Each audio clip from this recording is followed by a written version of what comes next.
Olá, pessoal do CIT. Hoje estamos aqui com os nossos preceptores da Liga Acadêmica de Infectologia Carlos Chagas. O meu nome é Ana Caroline, eu sou estudante do 4º ano de Medicina. Estamos aqui hoje com o Dr. Igor Barcelos, que é docente do curso de Medicina do Unisalesiano, médico formado pela Universidade Federal do Triângulo Mineiro, residente em Infectologia pela Faculdade de Medicina de Ribeirão Preto, doutor em Clínica Médica pela USP, e a mestra Luciana Coimbra, que é docente do curso de Medicina do Unisalesiano, especialista em infectologia pela Unifesp, especialista em gestão de saúde pela Fiocruz, especialista em preceptoria no SUS pelo Sírio-Libanês, especialista em gestão de rede de atenção à saúde pela Fiocruz e mestre em ciência animal pela Unesp, para abordarmos um pouco sobre o tema chikungunya. Olá! Olá, obrigada pelo convite, sempre um prazer estar aqui. Olá, tudo bem a todos? Estou muito feliz de estar aqui e vamos começar a aula. Vamos lá, então hoje nós escolhemos, o tema chikungunya, justamente sobre a importância do assunto. Nós temos percebido o aumento do número de casos, Então, a chikungunya, ela é uma arbovirose, juntamente com a dengue, a zika, que são transmitidos também pelo Aedes aegypti. Então, a gente conhece bastante já esse mosquitinho, que ele já convive conosco e já aqui no estado de São Paulo desde a década de 1980. A dengue também é muito conhecida e a chikungunya, ela foi introduzida no continente americano em 2013, causando epidemias importantes ali na América Central e no Caribe. E no segundo semestre de 2014 chegou no Brasil. Começou lá nos estados do Amapá e da Bahia, mas atualmente nós já temos a transmissão desse vírus em todos os estados do Brasil. Nós trouxemos aqui uma série histórica dos casos prováveis de chikungunya de 2023, 24 e 25. Então, a gente observa que no começo, no primeiro semestre do ano passado, que é essa barra azul, nós tivemos um número muito grande, nós tivemos a epidemia de chikungunya no Brasil. E esse ano, um número grande de casos também. Nós tivemos aqui em maio cerca de 20 mil casos, abril. Então, a gente tem uma média de casos bem alta por mês. E registramos 106 óbitos por chikungunya só esse ano, até o momento, em 2005, tá? Então, é um número bem alarmante. Quando a gente vem para o estado de São Paulo, o estado de São Paulo registrou 7 óbitos em 2025. E aqui nós temos no mapa a divisão por grupos de vigilância epidemiológica, que são as regiões do nosso estado de São Paulo. No mapa de calor, a gente observa que essa região aqui é a região de Marília. Então, Marília está com uma incidência de mais de 500 casos por 100 mil habitantes e apresentou até o momento 5 óbitos por chikungunya. As outras regiões do estado que apresentaram óbito foi a região de São José do Rio Preto e a região de Campinas. A nossa região de Araçatuba é essa região aqui. Então, a gente está com uma incidência de cerca de 50 casos por 100 mil habitantes. E a nossa região toda, composta pelos 40 municípios, foram registrados 381 casos, sendo que só no município de Araçatuba, 135 casos até o momento. Então, a gente tem que pensar que é uma doença que até pouco tempo atrás não existia, e que agora ela já está sendo transmitida com uma frequência dentro aqui da nossa região, dentro do nosso país. E nós vamos ver aqui o estrago que ela pode causar também. A chikungunya, ela encontrou no Brasil o ambiente perfeito para se multiplicar. Por quê? Ela é dividida, ela é transmitida pelo Aedes aegypti. E nós brasileiros temos o privilégio de todos os brasileiros conhecer o Aedes. Então, ou seja, todo mundo, o Brasil inteiro, ele tem o Aedes. E a gente sabe, pela experiência do dengue, que eliminar esse mosquito é muito difícil. Então, quando o chikungunya veio para cá, ele já tinha o seu meio de transmissão já totalmente disseminado. E uma outra coisa que é importante para que ocorra um surto, ocorra uma epidemia, é uma população susceptível. Então, como o chikungunya não era circulante no Brasil até um tempo atrás, toda a população é susceptível. Então, todo mundo que for picado vai ter a doença. É diferente quando você já tem uma defesa vacinal, uma defesa adquirida pela doença, toda a população brasileira é susceptível. Então, você tem uma população 100% susceptível com o vetor altamente distribuído, é a tempestade perfeita. Então, a gente conseguiu aqui um sucesso, né? O vírus conseguiu um sucesso nessa transmissão. A única coisa que me deixa aliviado é que a chikungunya, a infecção pelo chikungunya gera uma imunidade permanente e duradoura, né? Então, você só pega chikungunya uma vez. Então, assim, essa informação é importante para quem já pegou. Para quem já pegou, não quer pegar nunca mais. Então, pode ter certeza que nunca mais vai pegar. Então, tá certo que ainda precisamos de mais estudos, que é uma doença relativamente nova, né, que a gente estuda há pouco tempo, mas que o que nós sabemos é que você tem uma imunidade protetora duradoura, né? Você tem uma imunidade protetora permanente. Então, chikungunya só pega uma vez. Então, isso me dá um alívio, né? Porque você não vai ver igual a dengue, que você tem 4 sorotipos virais diferentes, que apesar de ter uma imunidade sorotipo duradoura, ela é sorotipo específica. Então, ou seja, você pode pegar dengue 4 vezes. Então, já o chikungunya não. Até onde eu sei, só tem uma sorotipo viral do chikungunya passando por aqui.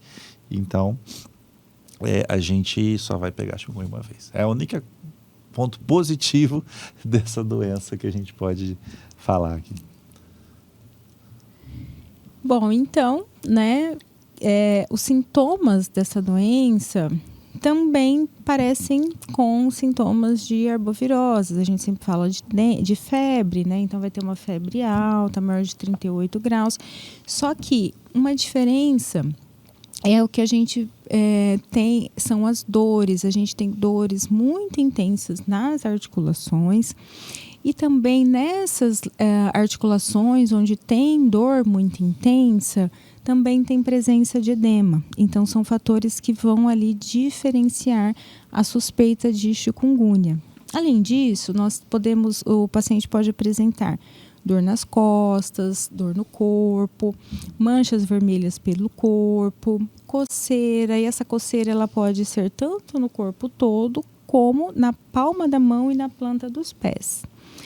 Dor de cabeça, dor atrás dos olhos, conjuntivite, mas essa conjuntivite ela não vai ser uma conjuntivite purulenta, náuseas, vômitos, dor de garganta, calafrio e diarreia e dor abdominal. Importante a gente lembrar que essas manifestações gastrointestinais elas podem estar mais presentes nas crianças.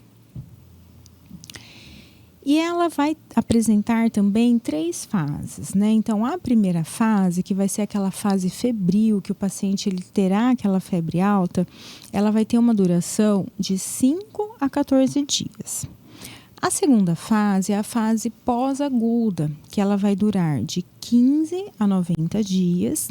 E quando a dor e os sintomas eles persistirem por mais de 90 dias, aí nós teremos a chikungunya na sua fase crônica. E um dado assim, importante a gente saber que dessas pessoas que têm a chikungunya na fase crônica, que pode persistir por anos, que vai apresentar principalmente essa artralgia, né, que é a dor nas articulações, são 50% desses casos. Então é um número alto, né? Vamos lá, assim, a chikungunya, ela lembra inicialmente o dengue, porque é transmitida pelo Aedes, causa uma síndrome febril, com bastante dor, um rash, mas o que diferencia é que eu brinco, né, que os pacientes falam, nossa, doutor, eu peguei dengue, parece que um carro me atropelou. quando a chikungunya é um caminhão que atropela. Porque a intensidade da dor é muito maior. E é uma dor articular muito grande, que se você olhar um quadro de dor articular por chikungunya, muitas vezes ele é indistinguível de uma crise de artrite reumatoide. Fica aquela articulação inchada, dolorida, com dificuldade de mobilidade, né? Isso até me faz pensar, né? Porque ele é tão semelhante à artrite reumatoide, né? Que me faz pensar, será que a artrite reumatoide não foi uma infecção viral que a gente não descobriu lá atrás? Né? Porque é muito semelhante ao quadro clínico, o quadro doloroso. Sorte que boa parte dessas pessoas, elas melhoram, mas você tem um risco aí de... A literatura fala 50%. Na minha experiência, é menos. Tá? Na minha experiência de consultório, na minha experiência de avaliar os pacientes em hospital, em atender na rede básica, na rede pública, não é metade dos pacientes que pegam chikungunya que partem para a fase crônica, que ficam anos. É menos, mas é uma quantidade considerável e, assim, é uma dor limitante. O paciente não consegue trabalhar, o paciente não consegue.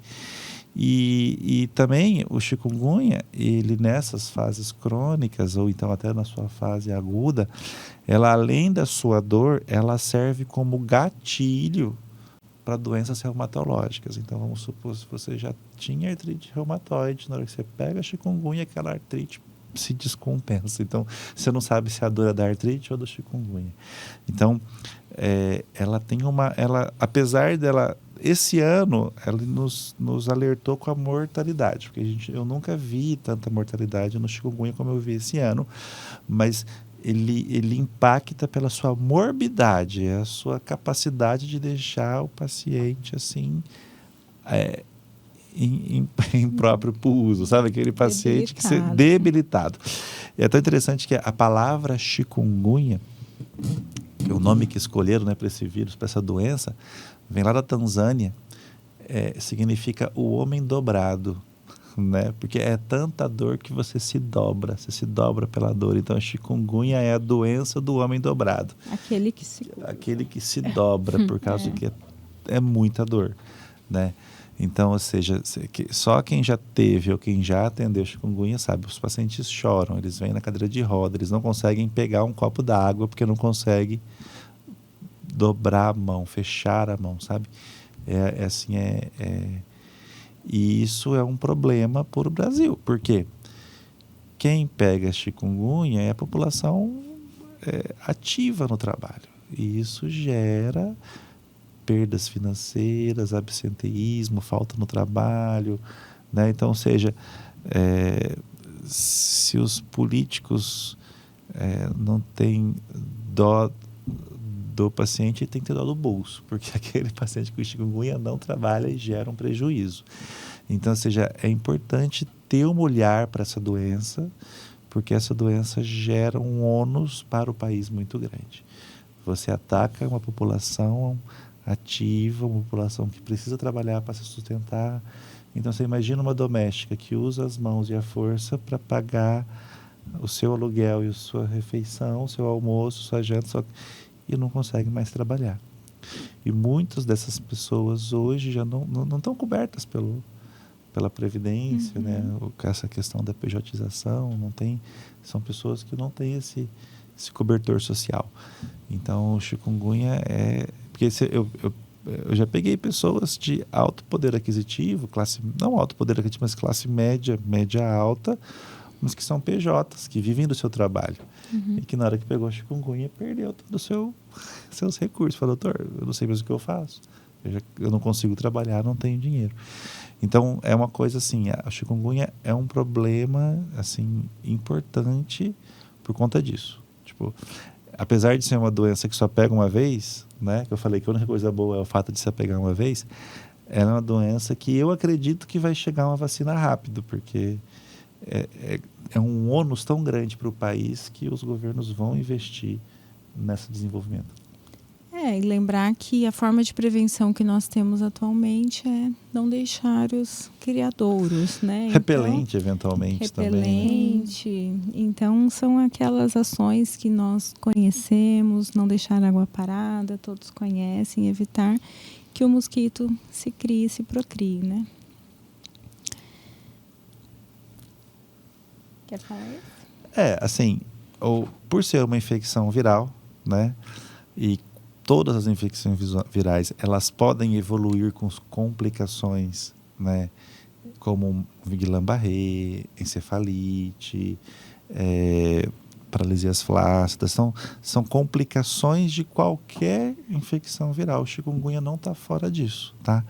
Então, profissionais de saúde ficar atentos, né? Quando o paciente chega para você com alterações neurológicas inexplicadas após, né, uma infecção viral, lembrar disso, tá? Que você pode ter complicações, né?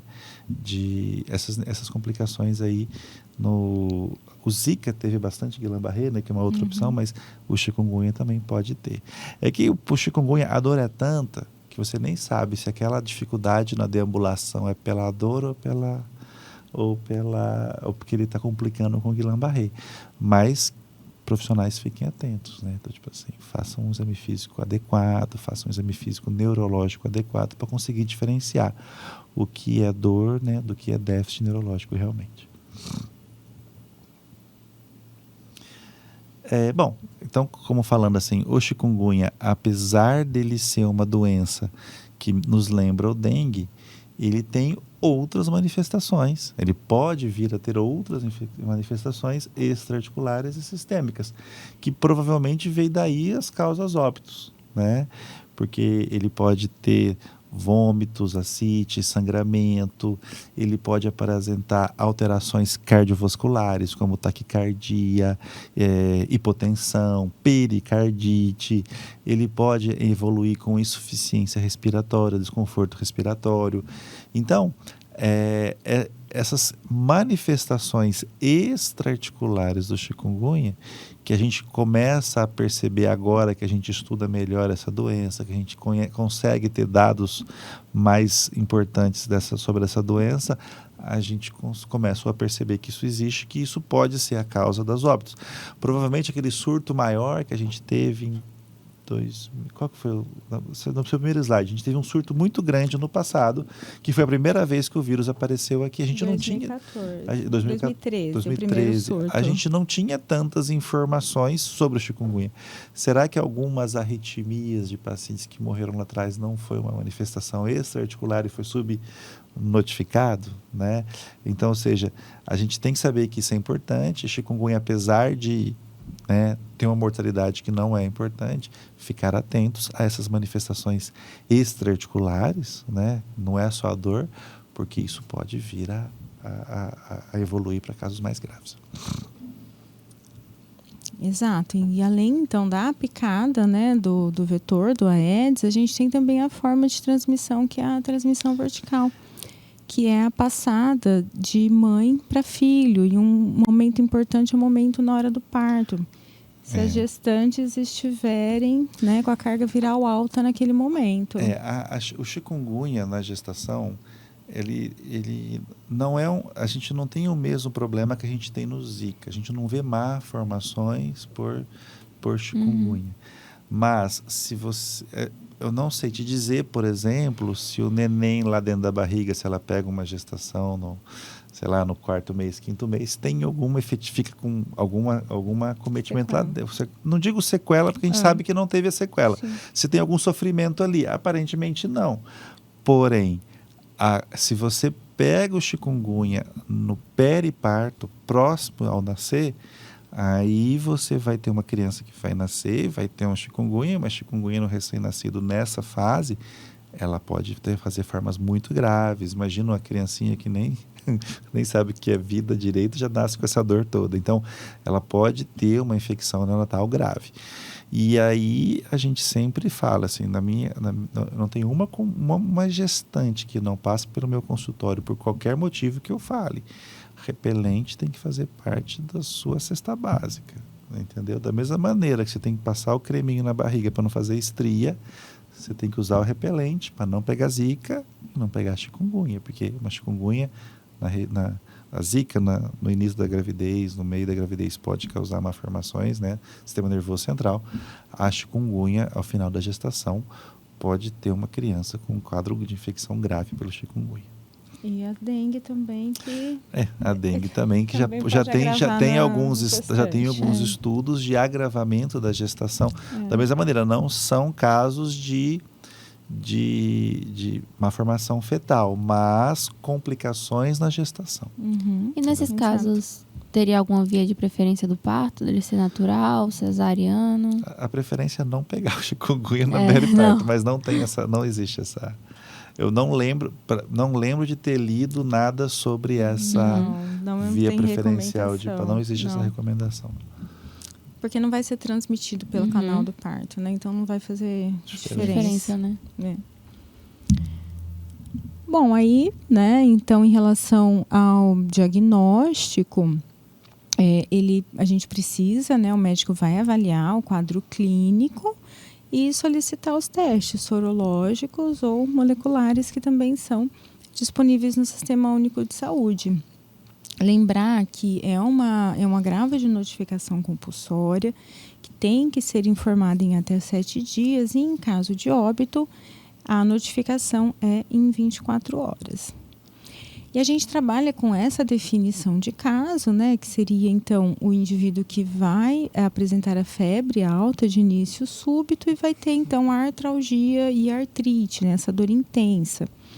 E ou ele visitou ou ele mora numa região que hoje em dia já está espalhado pelo Brasil todo que tem a doença. E o caso confirmado, então, vai ser esse caso suspeito que, pelo critério laboratorial, ele vai colher ou um isolamento viral, vai fazer um RT-PCR, que o diagnóstico sendo positivo, ele é confirmado laboratorialmente. Então, o tratamento do chikungunya, ele é feito de maneira sintomática, tá? Você vai dar medicamentos para essa dor, né? Dar dipirona, eventualmente anti-inflamatórios, mas qual é o perigo de você usar anti-inflamatórios na chikungunya? Às vezes a pessoa confunde chikungunya com dengue, e a dengue tem os problemas de sangramento, né, de problemas plaquetários, e os anti-inflamatórios não são recomendados em pacientes com dengue. Então, ao fazer o tratamento de chikungunya, garanta que o paciente não tenha dengue, tá, para você poder fazer o uso das medicações adequadas do chikungunya. Então, você vai usar aí, né, as medicações que você usaria no dengue, dipirona, paracetamol, você vai acrescentar, você pode vir acrescentar anti-inflamatórios não esteroidais. Se a dor continua, você pode utilizar, né, codeína, você pode usar tramadol. Existem essas possibilidades de opioides, né, para você poder fazer aumentar a potência, e tem pacientes que precisam disso. E também você pode fazer ciclos de corticoide, tá? Que é para realmente desinflamar essa... A gente evita o corticoide, obviamente, né? Por causa que você pode ter outros problemas relacionados a isso, Cushing, alterações, descompensação da glicemia e tal, mas eu já tive pacientes que monilias de tanto que estava usando, né, corticoide, porque o corticoide realmente alivia. Você toma um corticoide, ele desinflama mesmo a articulação. Então o paciente quer usar, mas aí ele vai usar 15 dias, 30 dias, 40 dias, ele acaba... E quando ele tem, se caso for um paciente que evolui para as formas crônicas do chikungunya, aí o tratamento é muito semelhante ao tratamento da artrite. Você vai usar, inclusive, medicações de uso compartilhado, né? O methotrexato, cloroquina. Você vai para tentar desinflamar essa articulação aí, tentando fazer esse tratamento. Então, eu falo que o tratamento do chikungunya na fase aguda e subaguda do infecto, na fase crônica, é por reumato, porque ele acaba ficando com uma artrite. Por isso que eu falei que às vezes dá até vontade de repensar a artrite reumatoide, porque ele é tão semelhante, né, o processo inflamatório, o risco de deformidade, né, de de sequelas nas articulações é tão semelhante que eu fico pensando, será que a gente está comendo bola numa infecção lá na artrite reumatoide? Que teve uma artrite reumatoide, teve uma infecção que a gente não percebeu, porque não teve febre, e ela foi e causou esse processo inflamatório. É tão semelhante que eu começo a pensar nisso.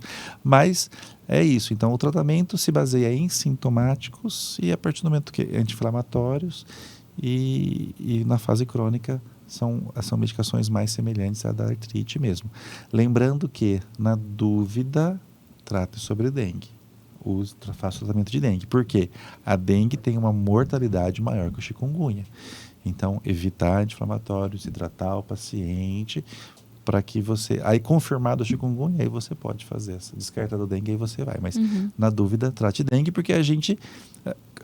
tanto dengue quanto chikungunya, eles compartilham o mesmo Aedes e compartilham o mesmo Brasil. Então, a chance de você estar tendo o outro, ou até, inclusive, infecções concomitantes, que é possível, né? Não está descartado. Então, antes de você dar o corticoide, dar o diclofenaco, né? Dar o anti-inflamatório para o paciente com chikungunya, garanta que ele não tenha dengue. Descarta a dengue, né?